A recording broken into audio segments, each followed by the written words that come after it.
దూరం వెళ్ళినా పర్వాలేదు, 100 కిలోమీటర్లు వెళ్ళండి, నష్టం లేదు. లో బడ్జెట్లో ఉండాలి, మీకు జెన్యూన్ ల్యాండ్ అయి ఉండాలి, అప్రూవల్స్ అయి ఉండాలి, రేర్ అయి ఉండాలి, డెవలప్మెంట్స్ అయి ఉండాలి. సరైన డెవలప్మెంట్స్ కూడా చూడండి. అది ఈ హైవేనా, వెస్ట్ జోనా, లేదంటే సౌత్ జోనా, ఈస్ట్ జోనా అని కాదండి. మన బడ్జెట్ ఎంత ఉందో, మన దగ్గర 20 లక్షలే ఉంది, 20 లక్షలకి ఎక్కడ వస్తుంది? అక్కడికి వెళ్ళి మీరు జెన్యూన్గా ఉన్న ల్యాండ్, జెన్యూన్గా ఉన్న వెంచర్లు అక్కడ ఇన్వెస్ట్ చేయండి.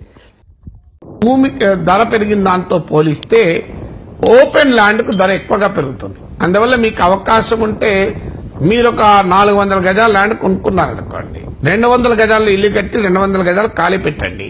ఉన్నంత కాలం గార్డెన్ గా ఎంజాయ్ చేస్తారు. తర్వాత ఆ 200 గజాలు మీకు ఎప్పుడు అవసరం వచ్చినా బ్రహ్మాండమైన ధర వస్తుంది.